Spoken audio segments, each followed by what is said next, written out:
Our story starts in the Solent, the body of water dividing the diamond-shaped Isle of Wight from the coast of southern England. The town of Cowes plays host to the longest-running annual regatta in the world, and every alternate year, this being one, the event culminates with the start of the 600-mile Fastnet race, in which hundreds of spectator boats and the occasional freighter jockey for space with the 300 yachts heading for an isolated pinnacle of rock lying off the rugged coast of Ireland.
2 days after the last boats disappeared below the horizon, Venture 2 followed in their wake through an English channel living up to its nasty reputation.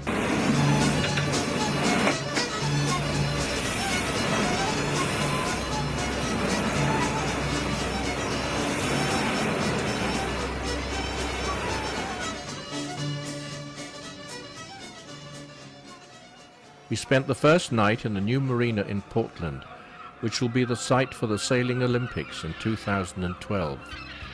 The next day, in much improved weather, we headed out past the breakwater fort, which took 25 years to build when Britain was at the height of her naval power in the 19th century.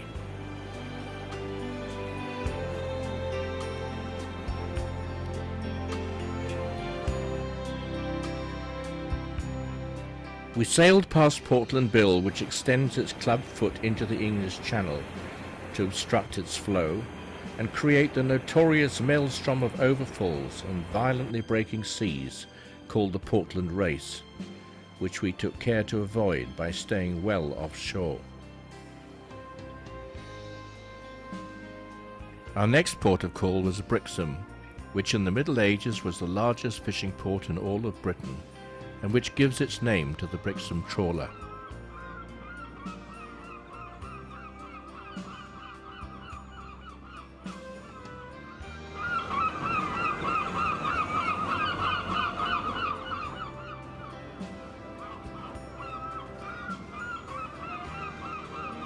Like many ports around the coast of Britain, the inner harbour dries out at low tide.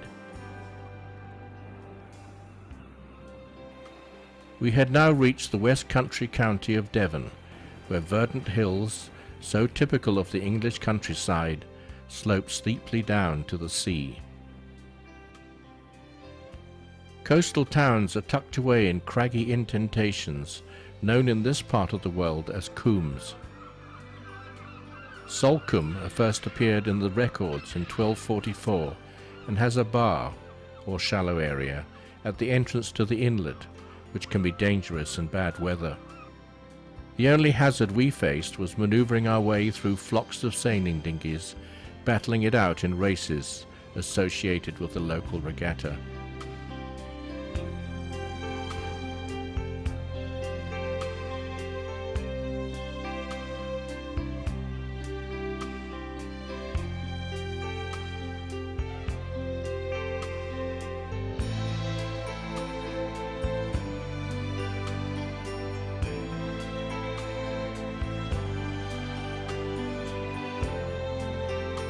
Ashore, The narrow streets, little changed over the centuries, were thronged with holidaymakers and ill-suited for modern traffic.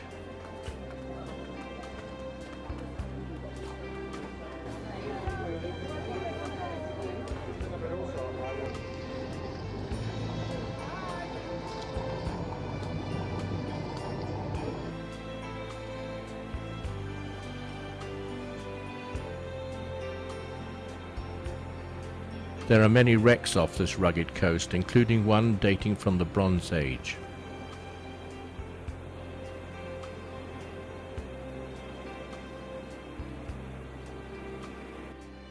We continued west to Foy in the county of Cornwall.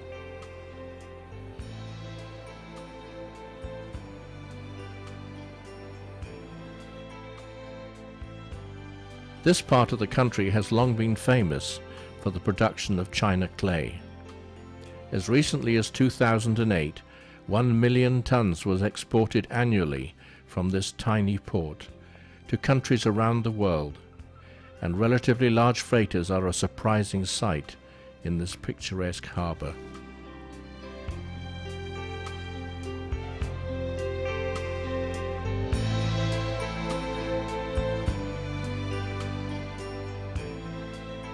Our furthest point west was Falmouth, the last major town in Britain before the land runs out at Land's End.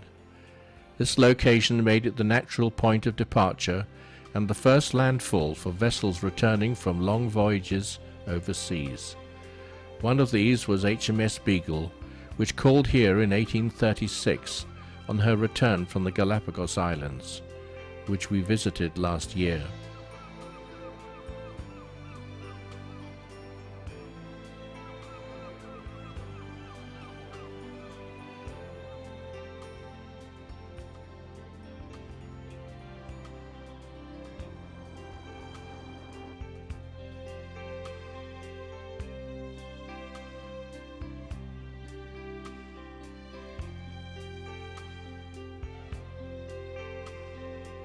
As we turned our bows east to retrace our course in the direction of Southampton and the Isle of Wight, we passed a colourful fleet of local gaff-rigged cutters.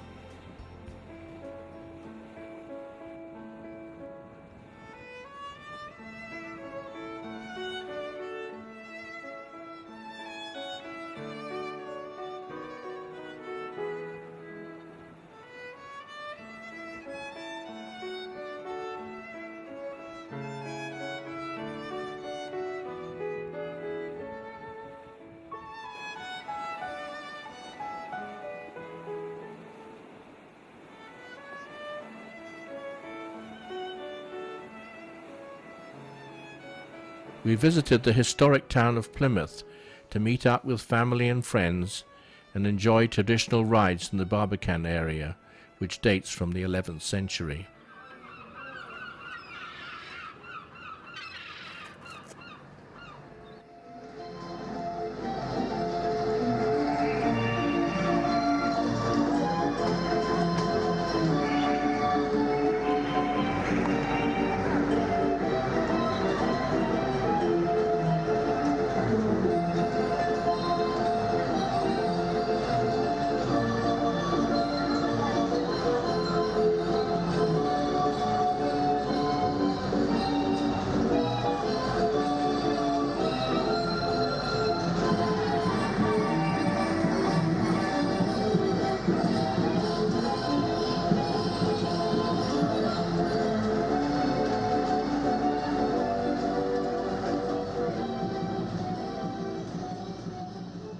Within earshot of the carousel is the site of the Mayflower Steps.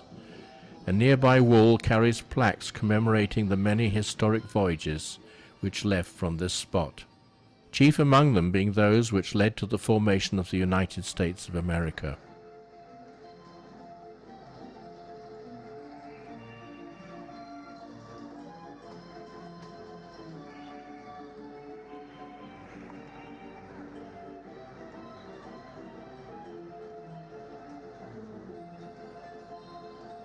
On the 6th of September 1620, the Pilgrim Fathers sailed from Plymouth in the Mayflower, in the providence of God, to settle in New Plymouth and to lay the foundation of the New England states.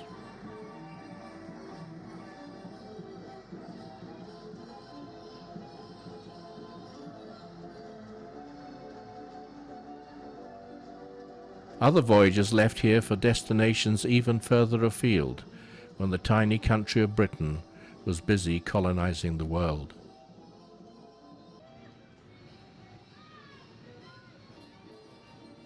We set out from those same steps and sailed past generations of fortifications designed to deter centuries of foreign marauders.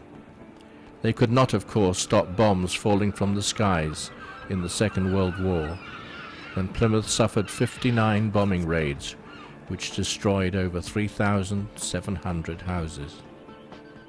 Our final destination before returning to Southampton was the lovely little town of Dartmouth. This small port has been historically important for centuries. Dartmouth Castle, still prominent at the entrance to the harbour, was built in 1481. It was the point of departure for the Crusades in 1147 and 1190, and during the 100 Years' War, some 600 years ago, a huge chain resting on barges was strung across the harbour mouth every night. In more recent conflicts, it was a base and training ground for American forces in the build-up to D-Day and the landings at Utah Beach in Normandy. Today, Dartmouth is a favourite holiday destination, as well as being the home of famous Dartmouth Naval College, similar in function to Annapolis in the United States.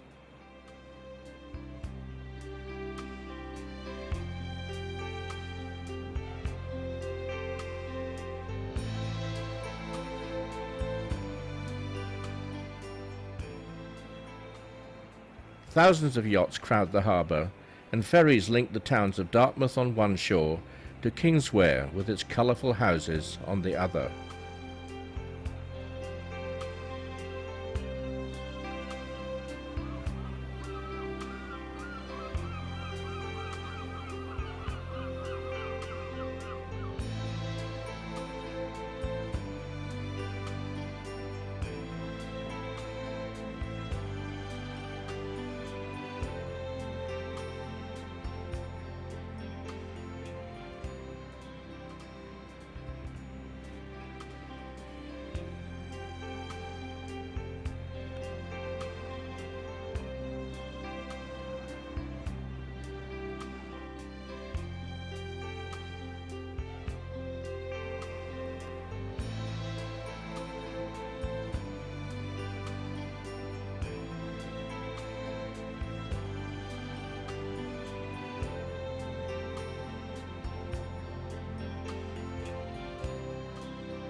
Moorings are in short supply in August, and by an amazing coincidence completely unplanned, we shared one with an Aleutian and the only other Fleming 65 currently in Europe.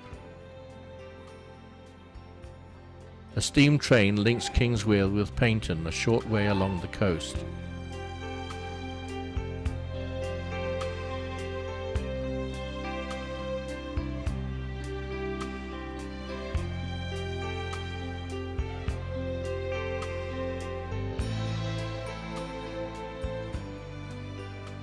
The locomotives, restored by steam enthusiasts, are fired by premium coal all the way from Russia. To those of us who recall the days of steam, the round trip was a nostalgic journey.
Many old buildings survive from the past. This coaching inn was built in 1671. A lotus rumbles past the Butterwalk, which dates from 1635. Charles II held court here in 1639.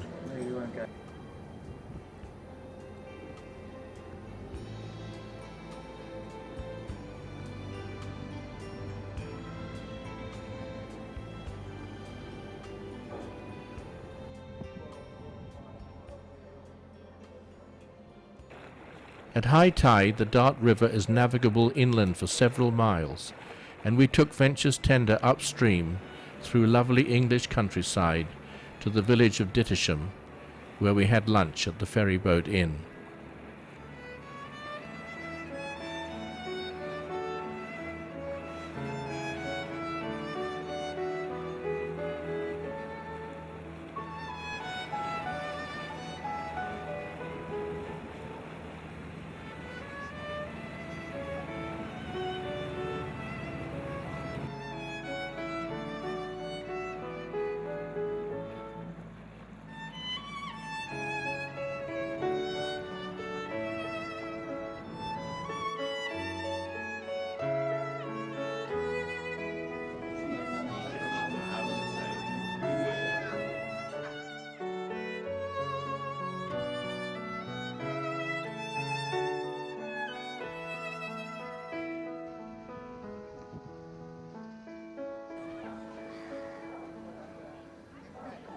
Back in Dartmouth, the evening sun highlighted Dartmouth College. It was regatta week, and many special events had been laid on, including a visit by a square rigger, which must once have been a common sight.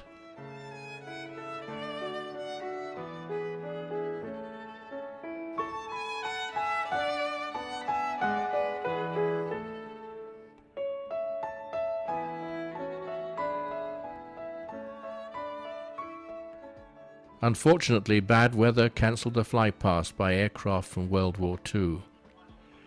Ground swelled from the English Channel even penetrated the protected harbour. As a timely reminder of the vital services they provide, rescue teams gave a demonstration of their skills. As we saw time and again on our trip, yachting is a very popular sport in this island nation, mostly in sailboats. But it is not to be taken casually in these treacherous waters.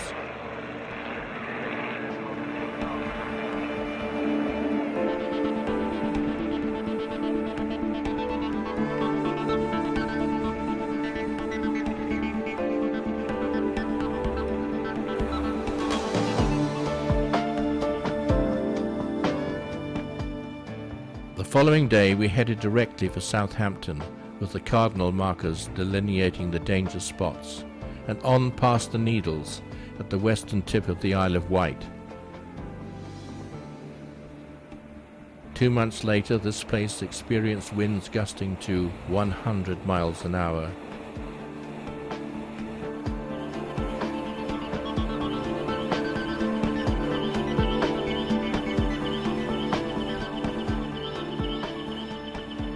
Just a few days after our return, Venture 2 was on display at the Southampton International Boat Show, and just 2 weeks after that, we set sail for Hamburg, up the River Elbe.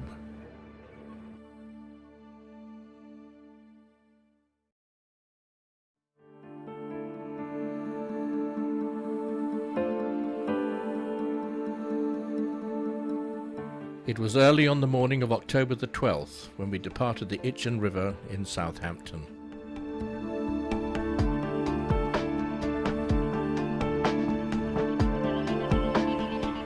We were bound for Hamburg with our first stop at Dover. hovercraft run between the Isle of Wight and the town of Portsmouth with its distinctive spinnaker tower. The Palmerston forts guarding the Solent were built in 1859 in response to a perceived threat of invasion by the French. The channel was in a rare, benign mood as we passed the line of cliffs known as the Seven Sisters and on to the famous landmark of Beachy Head. The name is actually a corruption of the French Beauchef, meaning beautiful headland. For many years this has been a notorious suicide spot. The lighthouse dates from 1902.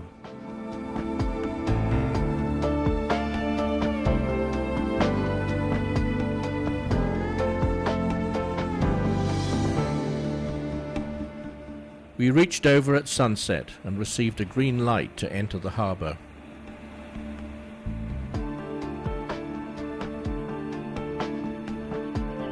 The first streaks of dawn were painting the sky as we got underway the following morning. The first ferry from France appeared out of the gloom.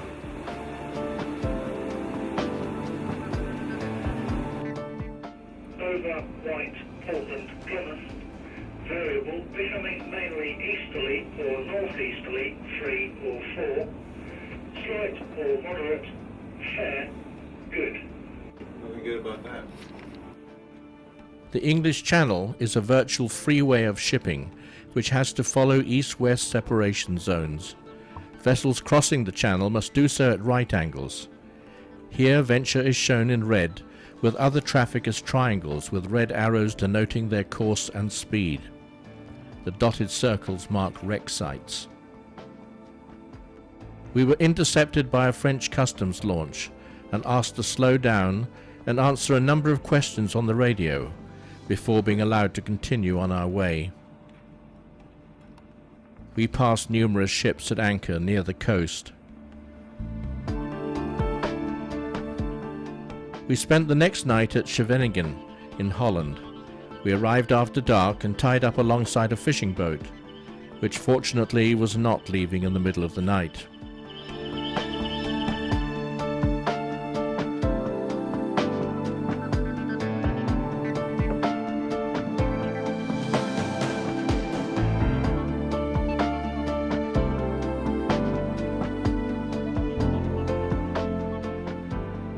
It remained calm the following morning, but the mackerel sky proved to be an accurate indication of what was to come.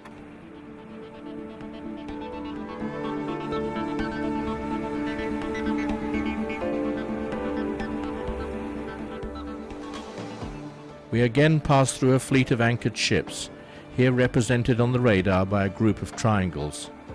The cluster of red blobs are an offshore wind farm situated some 15 miles off the Dutch coast. There are modern windmills everywhere in Europe, and I counted 60 in just this cluster.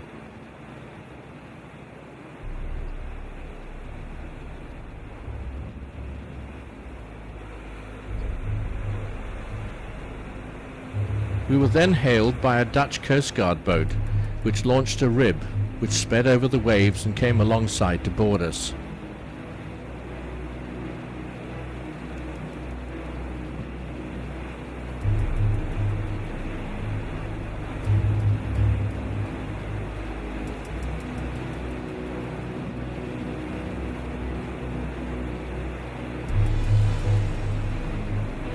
They looked very businesslike, and we were wondering what we had done to deserve their attention.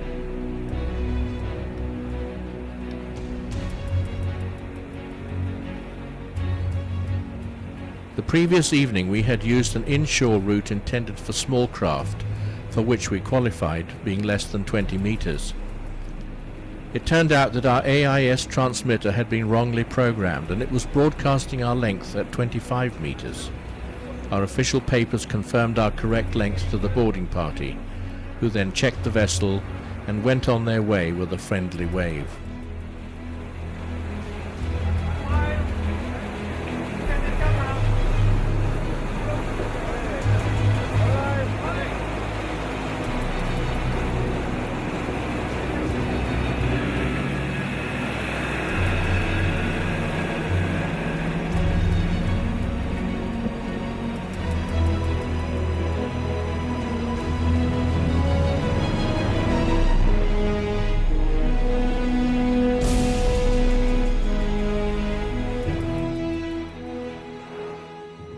wind rose to 30 knots during the night, and it was coming directly at us, which made for a very uncomfortable ride, with short, steep seas breaking every few seconds.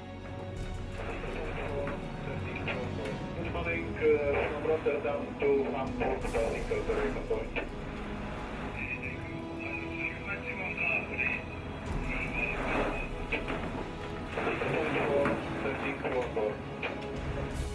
Because of the previous misunderstanding, we were out in the offshore separation zone, and we encountered convoys of big ships throughout the night. We worked double watches with 3 hours on and 3 hours off.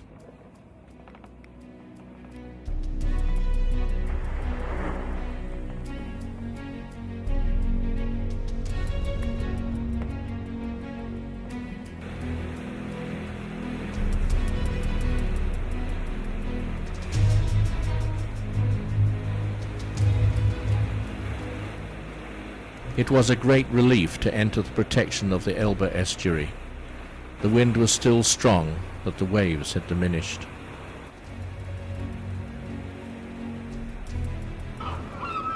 Flocks of gulls wheeled in our wake, and we encountered all kinds of craft on this busy waterway.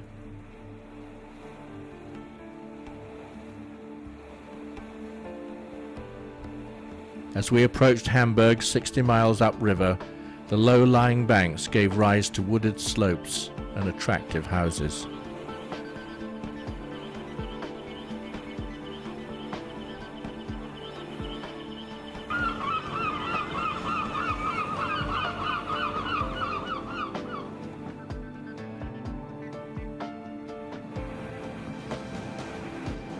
The tide was in our favor and we made good time. Finally, the city with all its commercial docks hove into sight.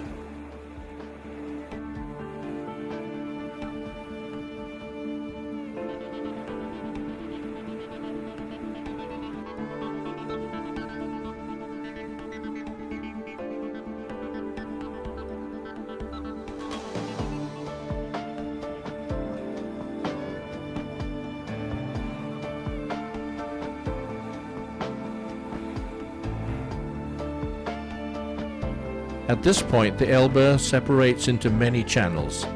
The harbour has 60 basins and 42 miles of quays, as well as slipways and floating dry docks. Scenic Lake Ulster lies at the heart of the city, which hums with activities of every variety.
An extensive park, much of it below the level of adjacent streets, provides a restful haven from the surrounding bustle.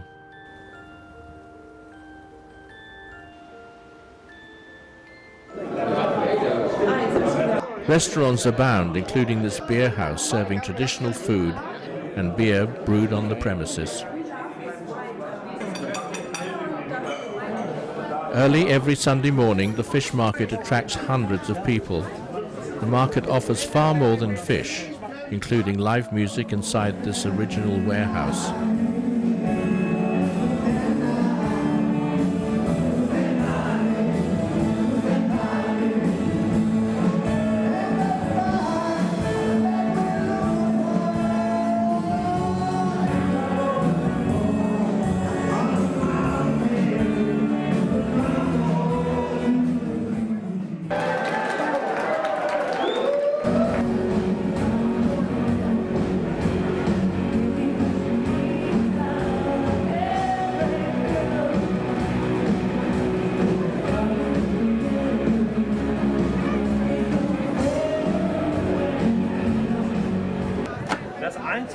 Problem bei diesen Zwiebelwürfeln ist jetzt, die sind absolut... Du sollst deine Arme doch selber in den Backe spielen! So. Noch Wildlachsschnitzel dabei, noch Wildlachsrücken, noch Wildlachs.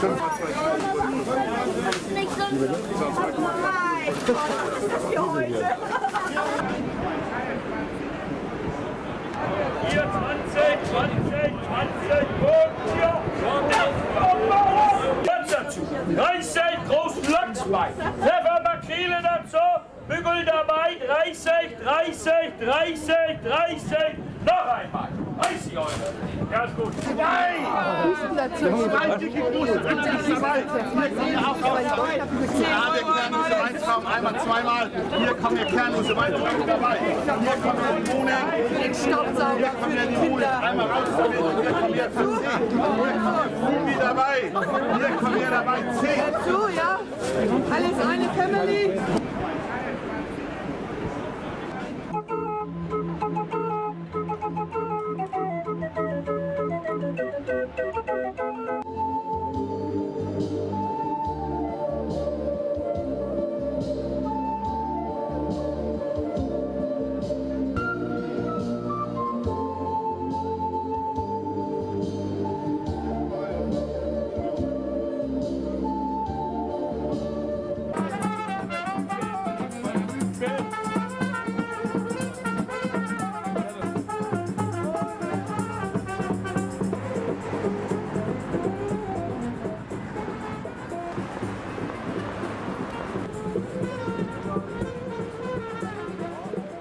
Venture was the biggest powerboat in the show, and together with the biggest sailboat, we took part in a photo shoot for local press and TV.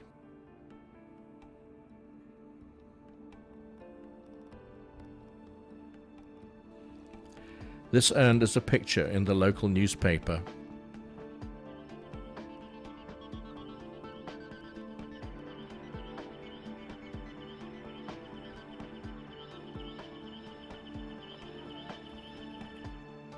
The show lasted 10 days and was held in a small basin normally reserved for traditional craft.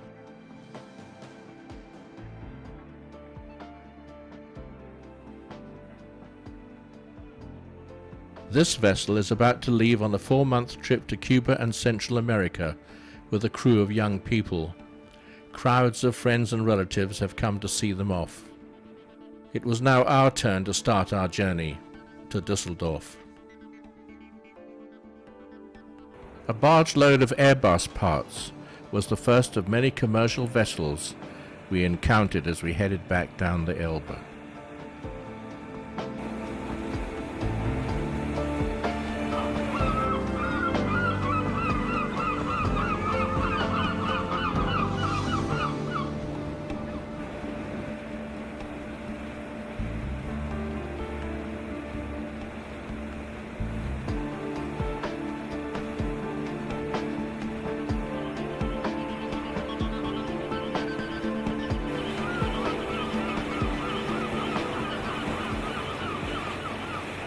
Fall was now well advanced, and the foliage along the banks was clothed in the russet colours of autumn.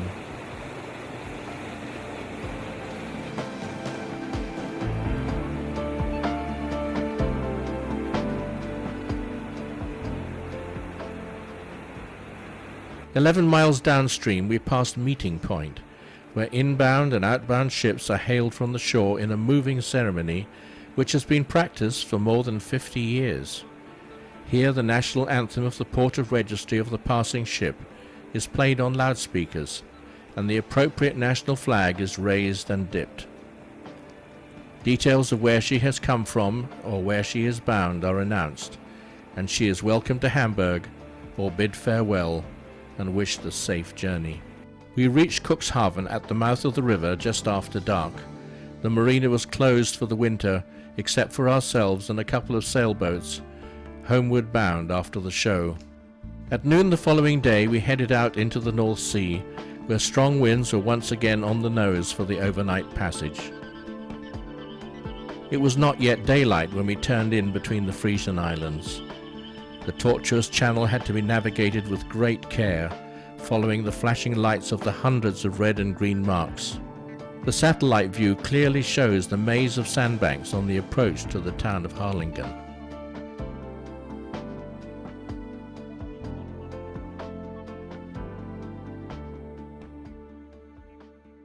It was just after dawn when we entered the small harbour, which was so unmistakably Dutch that it could have been nowhere other than Holland.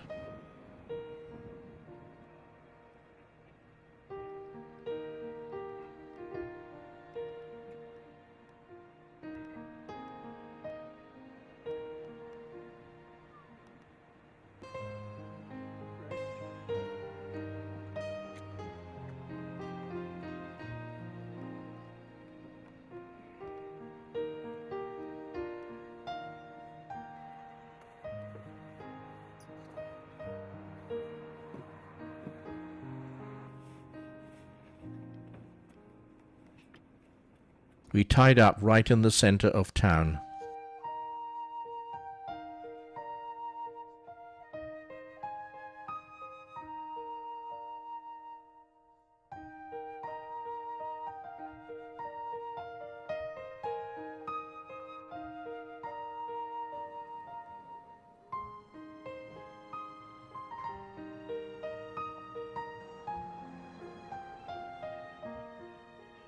We had a schedule to keep, and the following day we were underway at dawn.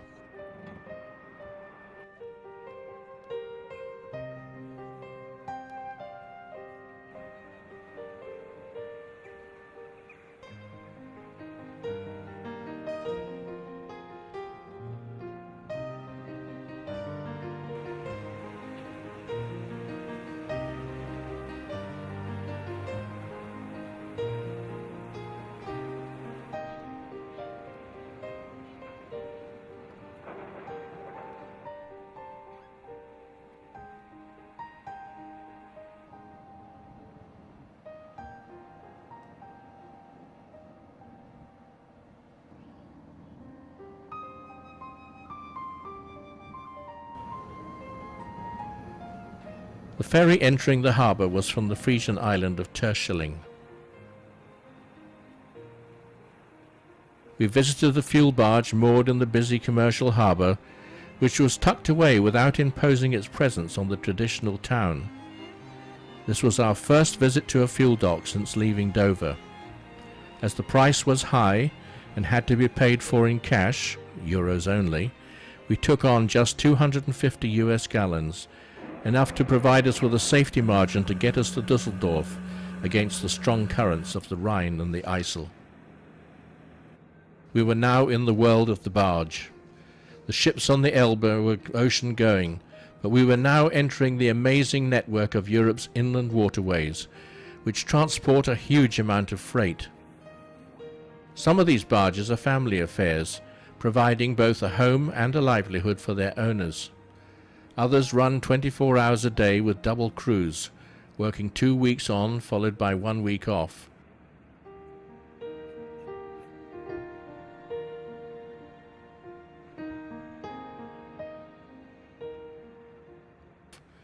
The living quarters are at the stern, and although not in this case, usually carry a car or two.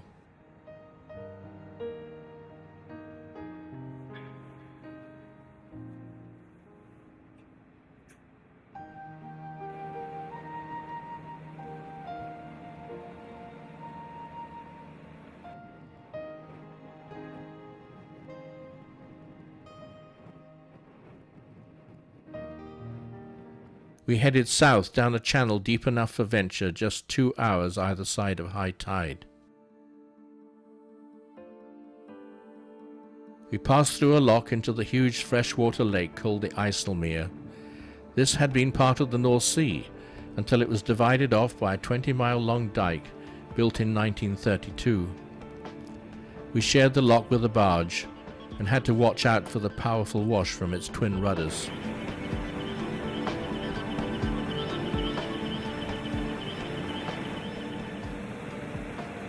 There was not much change in level, as the lock serves to separate the tidal and salty North Sea from the non-tidal freshwater lake.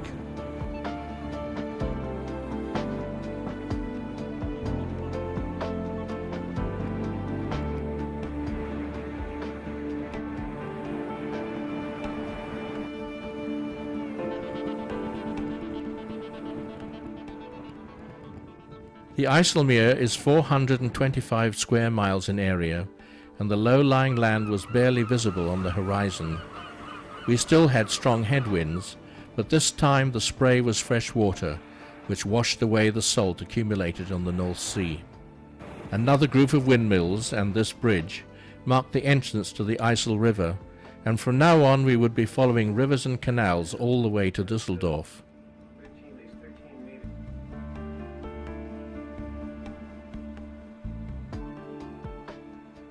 We stopped for the night in Kampen, another unmistakably Dutch town.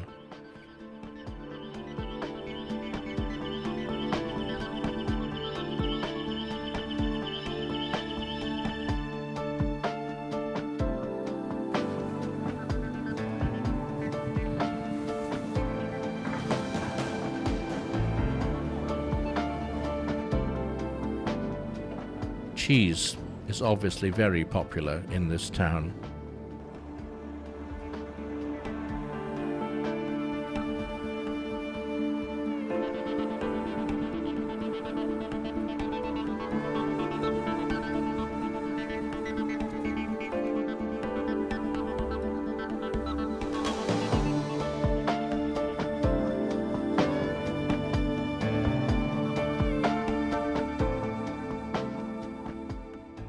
This plaque is a sinister reminder of the horrors that took place in this and other towns in the not-so-distant past.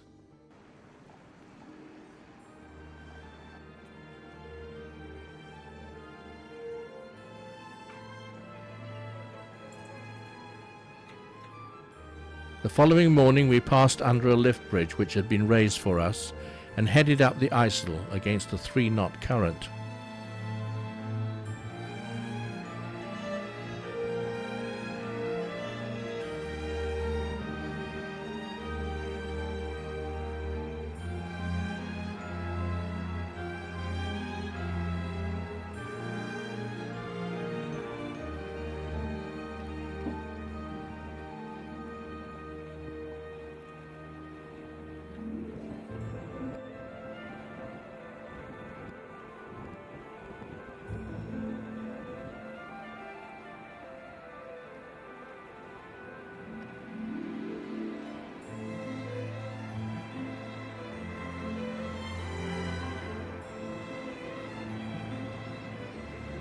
Our route took us through Holland and Germany, up the IJssel, and then the Niederrhein, through the Pannesden Canal to the mighty Rhine itself.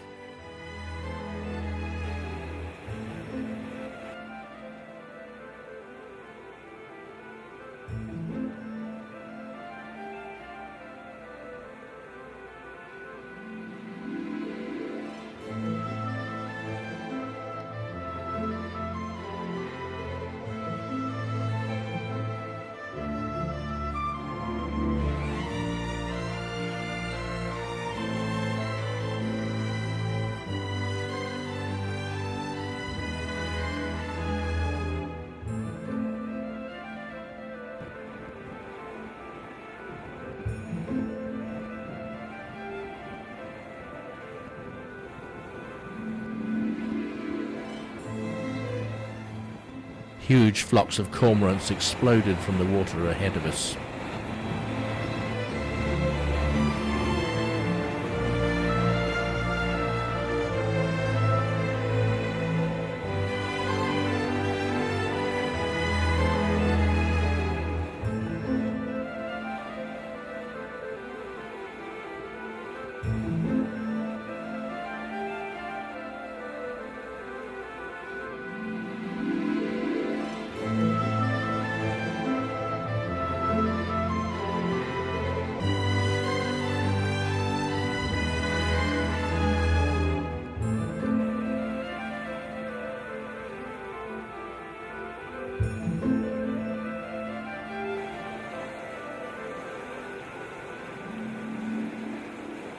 Fishermen, every few yards along the banks, meant we had to keep our speed slow, so that our wake did not wash them and their gear into the water.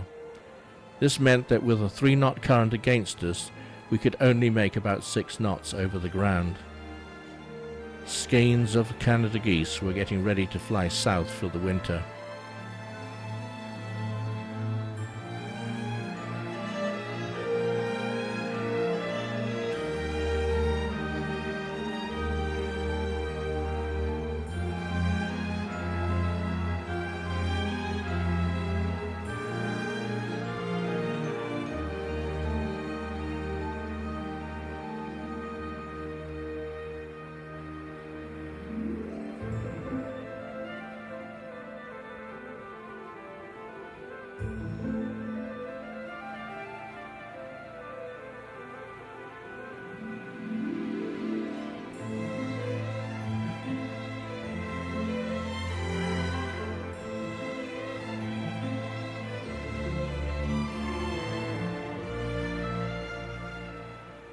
This is the town of Deventer, where the bridge scenes for the film The Bridge Too Far was shot.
There were a total of 4 lift bridges along this section of the river.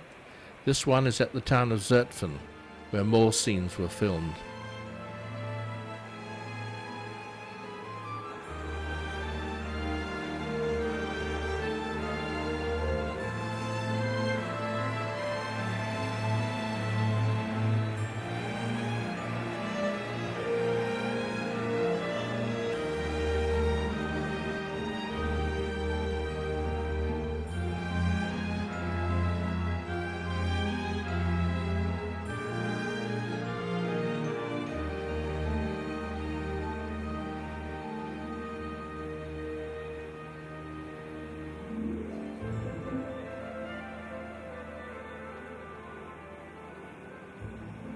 At regular intervals, small ferries provided the means for local traffic to cross the river.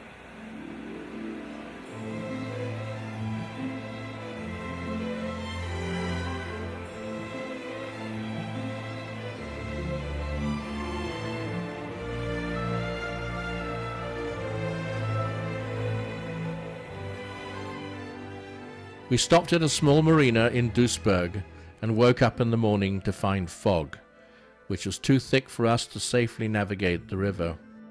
It finally began to lift around 1 o'clock when we got underway.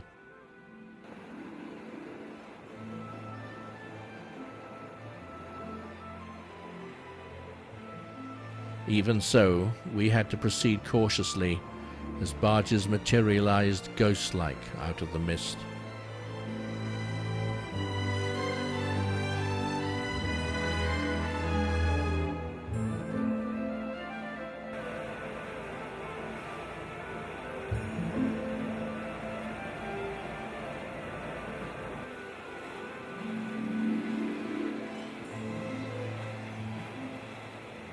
Here we reached the end of the IJssel and turned for a short distance up the Niederrhein to the town of Arnhem, where we were to pick up our mandatory Rhine pilot the next day.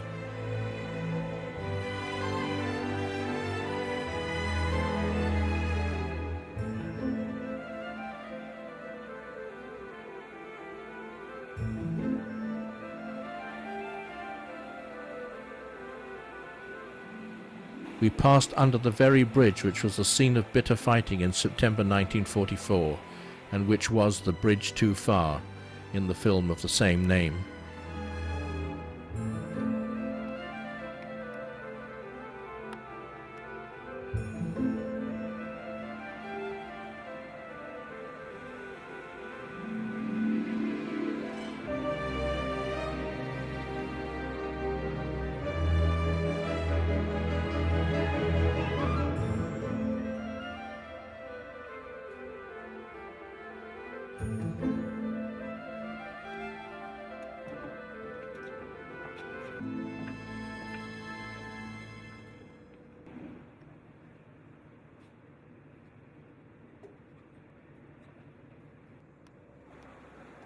Get a nip on here for you, right?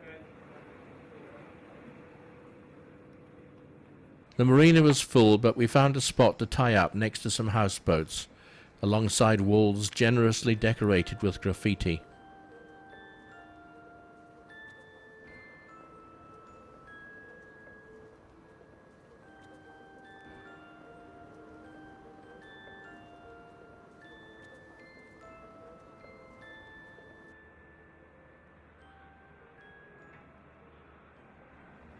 The following morning we picked up our Rhine pilot, who came aboard with his personal portable wheels, and we retraced our steps down the Nieder Rhine to the junction with the Isel, and then took the Schork-Pannersden Canal to its junction with the Rhine River.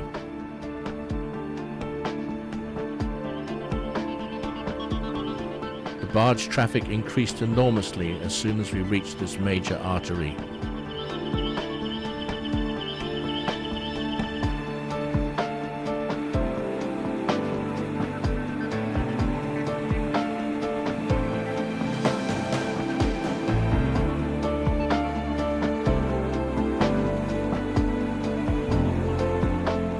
A few miles upstream we crossed the border from Holland into Germany and had to stop at Emmerich to get our permit to navigate on the Rhine.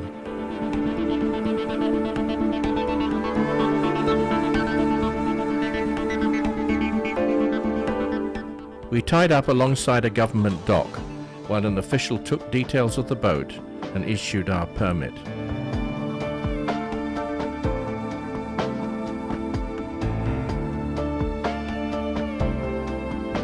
This is a nuclear power plant which was never commissioned and turned instead into a playground.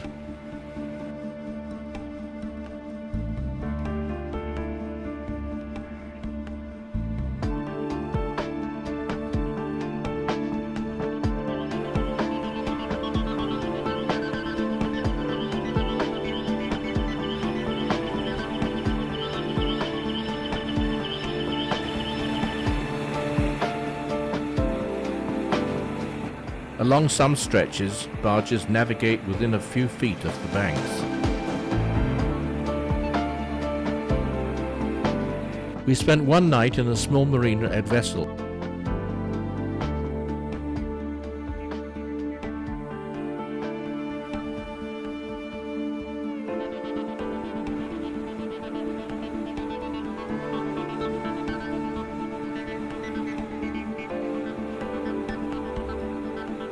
A few barges like this one are double length. The 816 number on the bank is a kilometre marker. There are markers every 1/10 of a kilometre. Work goes on while the barges are underway.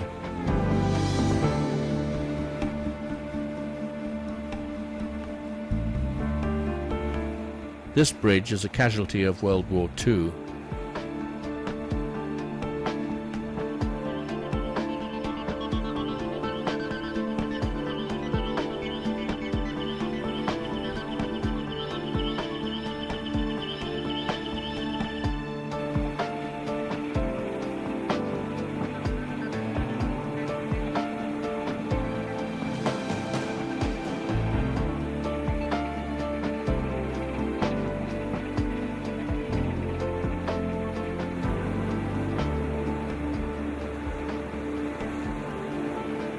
It can be a long walk from one end of a barge to the other.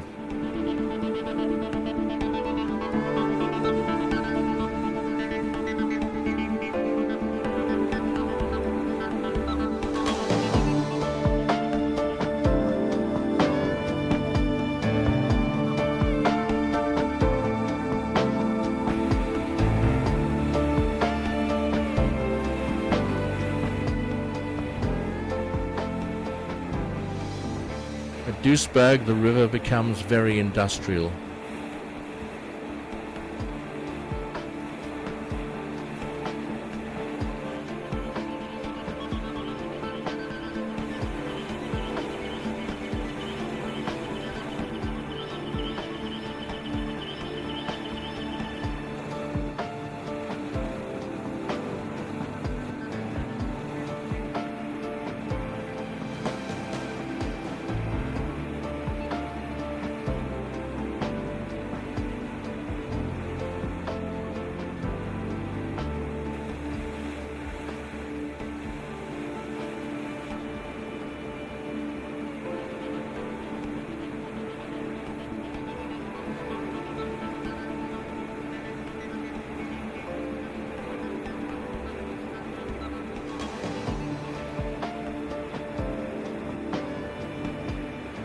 current was now even stronger, running at 3.5 knots against us.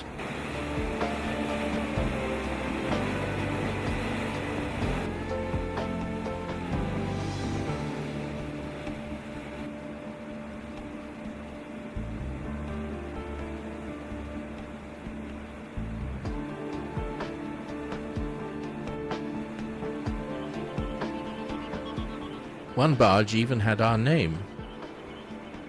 We passed the ramp for the exhibition hall for the Dusseldorf show, where Venture was to be lifted out in 4 weeks.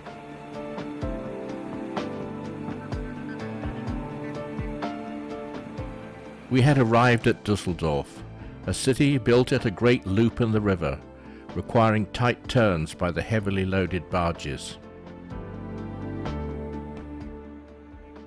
The blue panel at the pilot house indicates she wants to pass starboard side to starboard side. This barge has deck cargo of 2 cars, a motorcycle and a boat.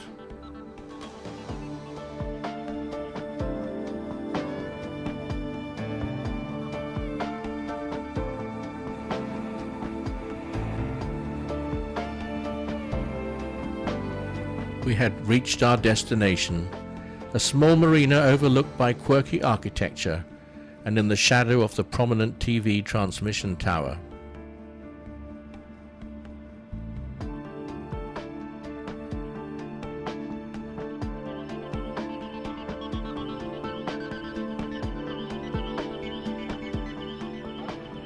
Take the next. It goes there.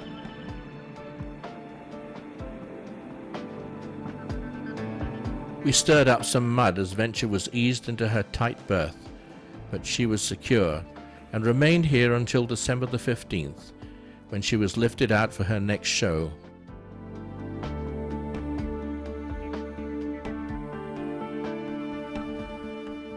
In the meantime, the Rhine just keeps rolling along, as she has for centuries.